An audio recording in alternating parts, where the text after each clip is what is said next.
Welcome to the Fantasy NBA Today podcast.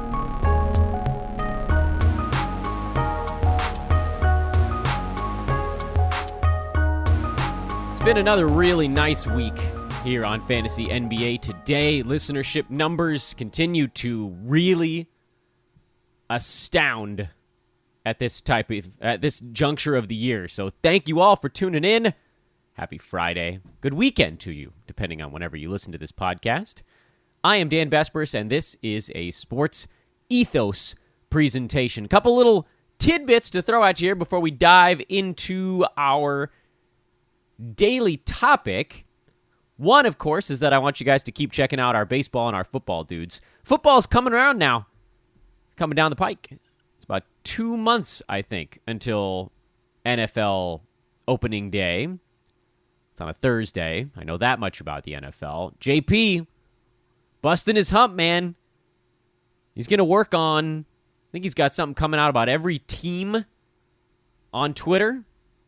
And then Joe, I mean, they're at the All-Star break in baseball now. What a year. What a year Joe's put together already. So please do check out those guys. It's Ethos Fantasy FB for football. Ethos Fantasy BB for baseball. And then you can find their podcasts, which for baseball, it's coming out daily right now. Football is 2 to 3 times a week right now. And that'll be ramping up to 3 to 5 times a week coming up here basically within the next week or two, I believe. Might be getting that ballparking that wrong, but it's pretty close. I'm pretty close. Other cool thing is that we are here at Sports Ethos officially opening up a free side of our Discord, which for those unaware, Discord is basically like a fancy chat room. Many of you guys know what it is, so when I call it that, you're like, Dan, come on. But many of you don't. Basically, it's multiple chat rooms all in one place. It sounds way more futuristic and complicated than it is, I promise. It's a way for premium subscribers here at Sports Ethos to interact with the pros, like the fantasy premium section. For instance, if you have a fantasy pass, you get access to that. Has instant reaction threads from me, from Brew, from Eric Ong, Panda, Steve Vidovich, the big boppers here at Sports Ethos. Adam King had one last year as well, where we just put our thoughts as things happen in the NBA. So you don't have to wait for this podcast the next morning, or if I'm going to do a tweet storm 2 or 3 hours later. You get it the moment that something impacts us. Those are really cool. You got wagering. The Wager Pass has a premium section. DFS has a premium section. That was all happening this last year. The Q&A, by the way, which was a very popular part of the Discord with pros, that's actually moving over to the Sports Ethos forums. But I don't want to get too sidetracked here. What I really wanted to say was we're opening up a free section, basically for the community, where you guys can all get together and just talk fantasy NBA, NFL, MLB, DFS, wagering, lifestyle questions. There will be some Q&As with pros that drop into the free section as well. And if you're interested in coming and hanging out with us in our Discord, hit me up on Twitter, at Dan Vespers. It's the only way to do it right now. So you got to be on social. Find a way to get there. If you don't have an account, just make one. You can leave an egg as your profile picture. I don't care. At Dan Vespers, DANBESBRIS. Many of you guys, thousands of you, already follow me on Twitter and we talk. So just hit me up over there. At Dan Vespers, we'll get you in on the free side. Nothing going on right now. You're kind of beta-ing it today. But I'll tell you, once NBA draft season starts to float around, or fantasy draft season, it's going to be getting a little wild and woolly in there, so you can kind of get your bearings beforehand. Excited about that. Cool new thing we got going on. But we're like 4 minutes into the show, and I haven't done anything fantasy-related, and if I go much longer, you guys are going to yell at me. So, fantasy. Today, we begin, and we're just going to be taking little slices out of it. We begin our journey down the rabbit hole that is, how did Yahoo do last year? Now, unfortunately, as we've talked about a few times on the show, Yahoo changed their pre-ranks. They changed them. After the season started, they changed their pre-ranks. I don't know why they would do such a thing. It's absurd. to try to act like their pre-ranks were perfect. I think we all know that's just not true. It makes me think they're trying to sell something. That's the impression I get, because this is a really... I mean, like, that's the type of thing that pops up when you click into the player page on Yahoo. But there's nothing to sell there. You know, they got their, like, team analysis tools. You can upgrade your account. They got DFS there. That costs money. But, like, I don't know what do they have, like a Yahoo Plus type thing? Is that where they need to look better? Either way, it's sleazy. It's a shyster move. Yahoo, come on. You're better than that. You don't need to. We all miss. Just admit it. Just leave the number where it was. I went through my D-bombs one by one here on this show. Told you where I hit and where I missed. Yahoo's got to change their numbers. So, unfortunately, where in seasons past we were able to look at the final ranks and compare it to their pre-ranks, this year we have to compare their final ranks to the ADPs of the players, which I will line them up, and it's not going to be perfect because when I do my analysis, it's not going to compare to an exact ADP. It's going to compare it to the order the player was drafted. So, like, for instance, Joel Embiid had an ADP of, or I don't know, like I can go farther down the board here where I actually still have the number in front of me. De'Aaron Fox had an ADP of 33.5, but if you just lined him up in order, he was actually the 32nd player who got drafted. So he's going to go in the books as number 32, even though his ADP was 33.5. And it's going to be like that for a lot of players where it's close, it's within a couple points of their ADP, but I need them ranked. We need to turn this into a rank list. So that's point number one. That's going to cloud our stuff. Point number two is that ADP is not the same as the pre-rank. It is heavily influenced by Yahoo's pre-ranks, but it's not exactly the same. What does that mean for our analysis going forward? Well, it means that when you go into your draft room next year and Yahoo sorts the players, auto-sorts them by X rank or pre-rank or O rank or whatever they call it on any given year, which, by the way, that's a rant for another day. Why in blazes do they keep changing the name of their preseason rank list? But we'll go with pre-rank for now. When you go into your draft room next year and you see the players sorted by pre-rank, and you look back on this week, or however long we spend on this, on Fantasy NBA Today, and say, well, Dan told me I could diverge at X pivot point, it's, again, not going to be exact. We're going to have to make some slight tweaks, and we'll try to do that here on the show once we get some of the numbers coming out for next year, which, by the way, won't be all that far from now. We still have a couple of dangling free agents and a couple of really big trades that are likely to come rolling through, although it sounds more and more like KD and Kyrie trades might not happen for another month or something like that. But you'll get some ranks. Yahoo will open up their leagues. They usually do it by late, I guess it's mid-August, I think they open up their leagues. And they'll have to have ranks of some kind at that point because they're going to just need to have players on the board. That's a discussion for another podcast, to be sure, of how exploitable the first Yahoo ranks are. You guys know I don't like drafting super early because guys get hurt, and that actually, to me, is worse than whatever value you might get against Yahoo's first ranking board. But at that point, you'll be able to compare a little bit, and we'll figure out where the huge divergence is.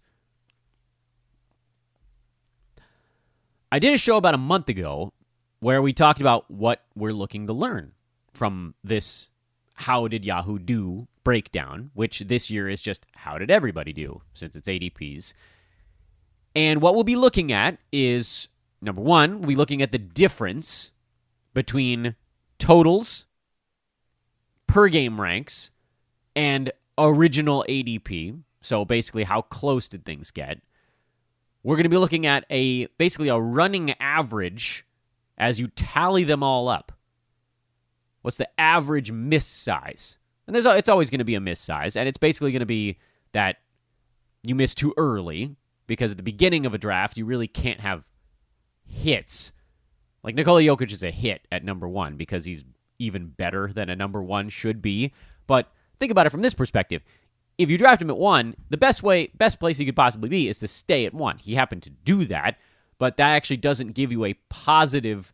It doesn't count as a win mathematically. It counts as neutral, even though by all accounts that actually is a winner. So the numbers we're looking for here are always going to be misses too high, which is expected, but we're going to be looking at size of miss over the entirety of the thing. We're going to be looking at the absolute value of the misses because that's fun. Because if you're just looking at a running sum, misses above and misses below cancel each other out a little bit. So it starts to look like Yahoo or the ADP is closer than it actually was. Because if you have a player drafted at 75 that ends up at 10, you got a huge hit, and then the guy drafted at 76 ends up at like 140, you put it together, and it looks like Yahoo nailed it. Got them both perfect, right on the nose, when in fact they missed by a ton. And that's the spread. If you wanted to look at a spread, you could do it that way. Or you can just look at absolute value, which just tells you precisely how far away, doesn't matter the direction, the end result was from the starting point. Which I think is actually one of the more relevant data points. We're also going to look at kind of a running chunk value, meaning like last 5, last 10 kind of thing. So that's a way of finding out, are there areas where the ADPs did better or worse? Because if you're just looking at a total absolute value, one giant miss super early in the draft is going to blow up that number for basically the entirety of this mathematical analysis, which actually would be the case this year because of Damian Lillard, who played, third of a season poorly on a bad abdomen and ended up outside the top 250 or whatever it was by totals. Wasn't very good by averages, but at least that brings him up a little bit. By totals, you can never pull out that 200-plus size miss that happened in the first 9 picks. So that's a number that's just going to stay high forever, even if that was sort of a one-player blip, which it kind of was this year. Overall, the first 10 players by ADP, actually, again, outside of Damian Lillard, performed relatively well. Specifically by totals, but also by averages, kind of both. And then as we've talked about 1,000 times since the last season ended, it was around pick 11 that things started to get a little bit hairy. More reliably so. Anthony Davis was 11. Trae Young was 12. That one that worked. Paul George was 13. Bradley Beal was 14. Vooch was fine at 15. Jimmy Butler, rough at 16. Sabonis, rough at 17. Adebayo, rough at 18. Zach LaVine, kind of rough at 19. I don't want to get too much into that sort of end of first through middle of second part of this thing, because that'll be something we likely get to on Monday's show. But, you heard the names right there. Trae Young and sort of Vooch, mostly because he was durable, were the only guys I just listed in that 1, 2, 3, 4, 5, 6, 7, 8 player stretch. 6 of them were medium to large misses, mostly because of injury, and 2 worked, which is not the ratio you want, end of first, early second round. We are going to, my last little precursor here, we are going to be mostly looking at these numbers in groups of 10, simply because it's easier to divide things by 10 than it is by 12. So I'm not going to be referring to things by round, unless you want me to, and just call it a 10-team league, but I think that's somewhat misleading. Most of us aren't playing in 10-team leagues, and if you are, you probably have added starting slots and bench slots to deepen the rosters a little bit. So we'll be referring to this, instead of rounds, we're going to be referring to the players in kind of chunks. Chunk is probably the safest way to do it. There's probably a cuter word we could use than chunk, but I'm not going to do it. So let's dive in. Let's spend today just breaking down basically the first chunk, the first 10 spot, and what do we learn from it? Well, first and foremost, Nikola Jokic went 1, finished at 1. Luka Doncic went 2, was actually number 28 by both totals and averages. And I'll just give you the numbers for all of these guys, this first chunk of 10. Jokic was number 1 in both. Steph Curry was 3rd in the ADP board, finished at number 13 by totals, number 6 by averages. He was well on his way prior to that late season injury. James Harden, 12 by average, 15 by totals. Giannis, 9 by average, 11 by totals. He did better than expected. I'll admit it. Giannis shooting 72% at the free throw line instead of 69 or 70. It's actually a massive deal. Every half percentage point that he improves at the free throw line is colossal because he took 11 of them a ball game. I mean, it's the same thing with Joel Embiid. He shot 81% at the foul line, which by itself is not that huge of a positive. But when you do it on 12 attempts, it becomes a valuable thing. You know, he had the same positive impact at the free throw line that Freddie VanVleet did last year, and Freddie shot 87%, but only took 3.5 free throws per game. So you don't have to be that far above 80, because 79 to 80% is kind of the keep it stationary. That's free throw neutral. You'll be middle of the pack. If your team is around 79 to 79.5% at the free throw line, that's mid-pack for Roto.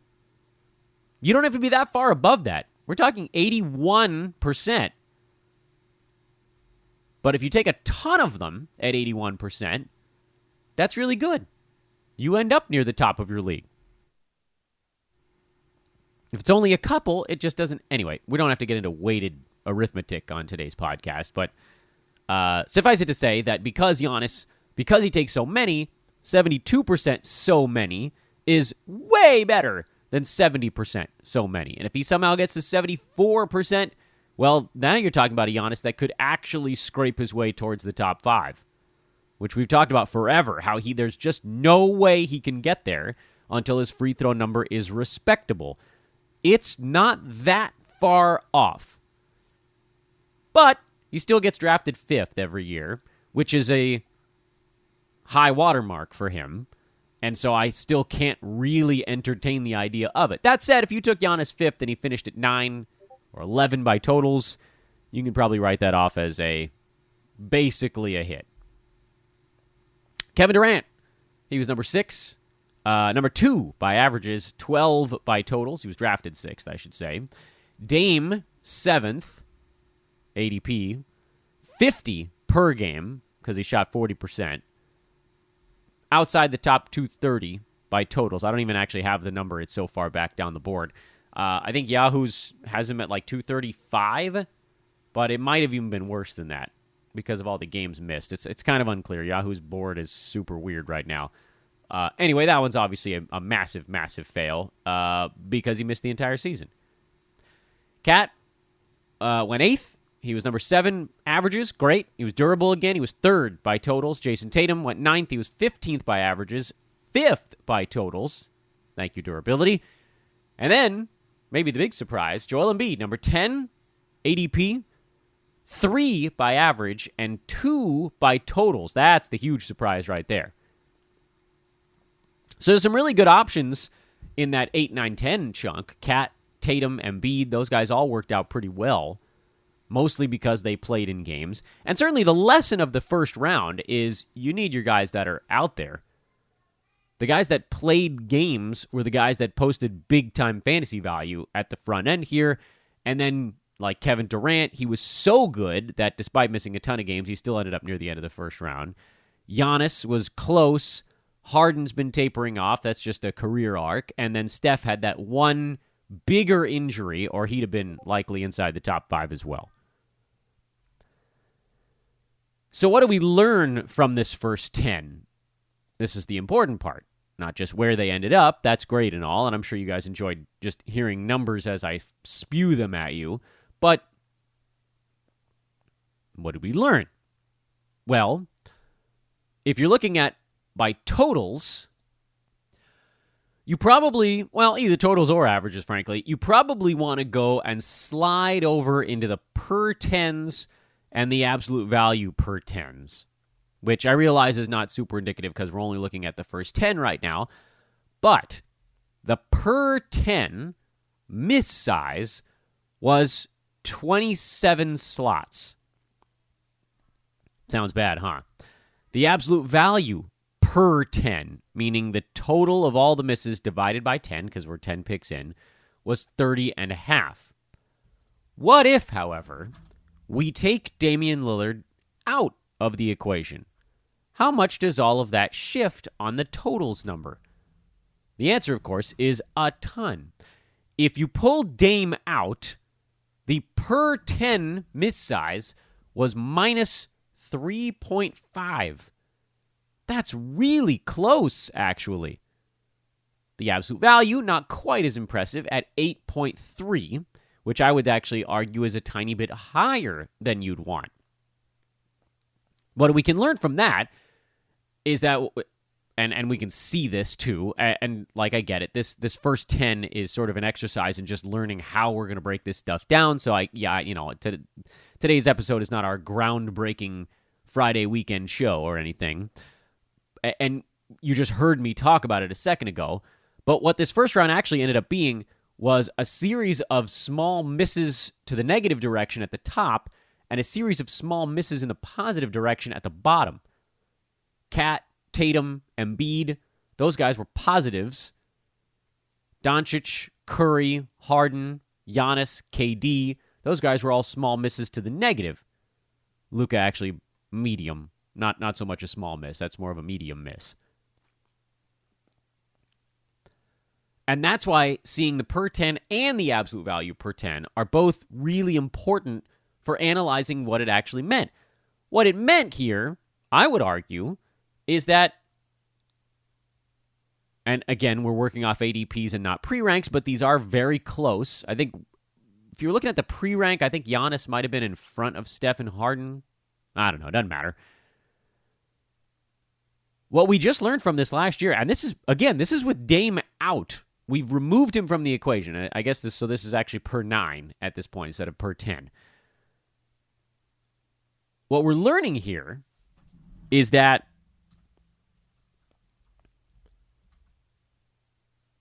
Yahoo and the ADPs didn't even really have the first 10 right. Oh, let me fix one thing. I had Dame listed as 0 instead of 7. He should just be listed as neutral. So the per 10 is actually minus 4.2. The absolute value is 7.6. So it's tiny bit lower on the absolute value, tiny bit more negative on the per. Because it was counting Dame as a hit instead of a nothing. Going into next year, does this mean that you can just draft anyone you want from the top 10 at any point within the top 10? Well, it's hard to say because we don't have the list for next year. But it certainly gives that indication that now we've moved into a new realm where there is one player so far out in front of everybody else. And some of you guys might be hearing that and thinking, oh, wasn't James Harden that guy? Yeah, in 8 Cat, he was that guy for a while. In 9 Cat, he wasn't. He was up there in kind of a 1, 2, 3 player chunk at the top, and he was better. But it wasn't what we just saw with Jokic. So far ahead of everybody else. It's insane. And then behind Jokic, the next 9 guys seemingly had almost an equal chance, minus Doncic, of being the number 2 player.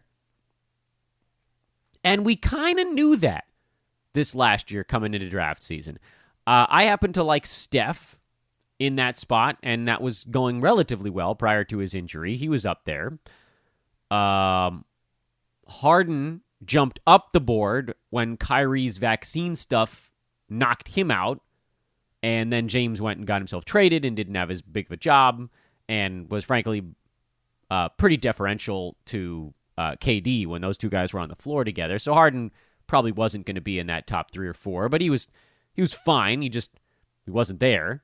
Giannis, Luka, because of the free throws, Luka, sometimes both percentages, not always, but sometimes. Those guys are always going to have a tough time being kind of in that second group.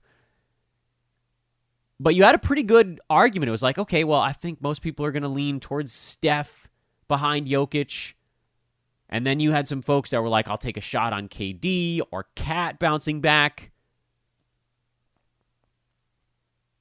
There was not a clear top group. There wasn't even a clear secondary group, which is what we've actually seen in seasons past. If you could go back, which I don't know that we can, if you could go back and look at ADPs from prior years in Yahoo right now, I don't think we can do it.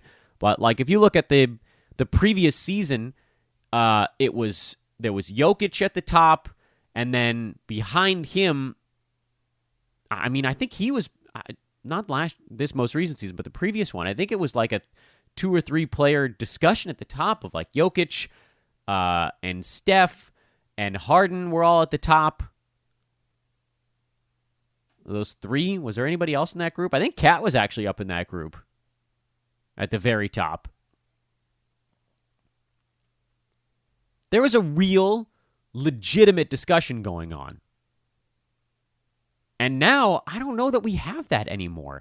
And I don't know that anybody moved their way into that territory in my eyes. The only other players, even on a per-game basis, that were like sniffing Jokic this year were Kevin Durant and Joel Embiid. Those guys were 2 and 3 on a per-game basis. No one else was even in the vicinity. And frankly, saying those guys were in the vicinity means we probably don't know what the word vicinity means, because they were pretty far back too. But then on top of that, you talk about the fact that KD was number 2 on a per-game basis. You know he's a huge injury risk. Embiid stayed healthy, but he's a massive injury risk. So there really isn't a discussion about the number 1 spot. And frankly, I don't think there's a discussion about the number 2 spot, because it's more of a war. Embiid was number 2, way behind Jokic, a little bit ahead of Cat, who was a little bit ahead of Trae Young, who was a little bit ahead of Jason Tatum, who was a little bit ahead of DeJounte Murray, then Halliburton, LaMelo Ball, DeMar DeRozan. I mean, these are the guys in the totals top 10. Miles Bridges is there. Yikes to his situation right now. We ain't touching that on the podcast. That's a bad one. Woof. I mean, you don't think DeMar's going in the first round next year, do you? I don't. Ball might. Halliburton might. DeJounte won't. Trae, Tatum, those guys probably will. Is Joel Embiid going to be the consensus number 2 pick in fantasy drafts next year? I think it'll be between Embiid and Cat. I would go Cat, by the way, pretty much every single time, just based on... Oh, wait, well, I mean, with Gobert there. Just scratch that, rub that from the record. I don't know if I trust Embiid. I don't know if I trust almost any of these guys to be an obvious number 2. Here's the thing. What I'm trying to say here is not that I wouldn't take any of them number 2. It's just that you could take any of them number 2, and right now it looks like it would be a perfectly reasonable thing to do. You could take almost anybody from this past season by totals, almost any player between 2 and like 16, and they're all totally reasonable. Now, it'll pare down a little bit as we get closer. You'll see there's going to be like a group behind Jokic. But what, if anything, we learned from this past season, it's that there's a number 1, and then there's like 10 guys that could all be number 2. It's not like it was 2 or 3 years ago where the top 4 or 5 were like, okay, well, any one of these 4 or 5 guys could be number 1, but I feel really confident about those guys being a cut above the next group. The next group now is huge. It will be reflected in our buckets. There's like a 10-player second bucket now, which makes drafts a real cluster mess, if that's what your brain went to. You're like, Dan, doesn't that make everything a real cluster? Yeah, it sure does. What about over on the averages side? Well, first of all, the Damian Lillard thing is also screwing things up. But it is worth noting that he was number 50. So the per 10 is negative 7.8. The absolute value per 10 is 10.2. If we remove Dame once again, The per 10 drops to minus 3.5. The absolute value drops to 5.9. So on a per game basis, again, minus Damian Lillard, the first round was closer. It did better. In the fives is kind of what we've, first chunk. In the fives is kind of what we've looked at in the past and thought, this is fine. The previous year was a total mess. And I think we dealing with different COVID-related things probably created a lot of that trouble. But the first round, historically on Yahoo, you wanted that absolute value per 10 to be basically between like 4 and 7. Higher than that meant that it wasn't going all that great, and way higher than that meant, screw it, it's a free-for-all. But also, it's a little bit about interpretation. On the per-game side, that first 10 was actually pretty good. Luka was also a big miss, which, again, could have seen that coming. 15, 16 was probably a best-case scenario for him in 9-cat? And that's another thing to think about here. Like Luka, Harden, Giannis, those guys are always going to go a little bit earlier on ADP than they are in your target for them in 9-cat because of turnovers. Those are the big turnover guys. Giannis at 3.3. I guess KD at 3.5 was higher too. I got to get my act together here. Jokic 3.8 turnovers per game. So this year you really kind of had to adjust the bar up. It was basically Trae Young and James Harden. Paul George, oddly enough, the 4 turnovers or higher bunch. Anyway, just to note that is going to mess with some of the ADPs. Where was Luka? Luka had to be in the 4s too, didn't he? Yeah, 4.5. So he's the other guy in there. So on the per game side, excluding Luka and his points league / 8-cat mega bump, the averages were not that bad. But again, I do believe the lesson here from the front 10 is probably stay within a certain chunk, but that second group behind Jokic has been elongated. It doesn't go forever. It doesn't mean like, hey, you've got the 4th pick, take the guy who's pre-ranked 19. It means, hey, you've got the 2nd pick, you can take anybody pre-ranked between about 2 and 10. And you got basically an equal chance of being right as the guy behind you, or the guy behind that, or the gal behind that, whatever it turns out to be. That's our lesson from the first round. We will do more and probably faster starting next week. I just wanted to give you guys a more in-depth look at how we're going to do this and how often we're going to try to pull lessons out. Second chunk, third chunk, we'll really spend a lot of time on that. Probably once we get to about number 50, we'll start to spread things out a little bit because you're looking for different patterns as you get farther along. The totals versus per game stuff starts to creep in too. I love this crap. I really do. I know you guys can hear it in the way I talk, too. Anyway, Fantasy NBA Today, the name of the show. I'm Dan Basperis again. Hey, we're recruiting also. That's begun now as we start the downslope towards the NBA season. NFL as well. And hit me up on Twitter if you want to be a part of the recruiting blitz or if you want to get in on that free side of the Discord fun. It's all floating around out there. Again, the free side mostly about building community.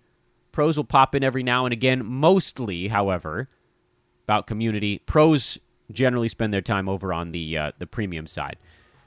Have a great weekend, everybody. Back with you first thing Monday. 65 off-season episodes in the books. We rolling. So long, everybody.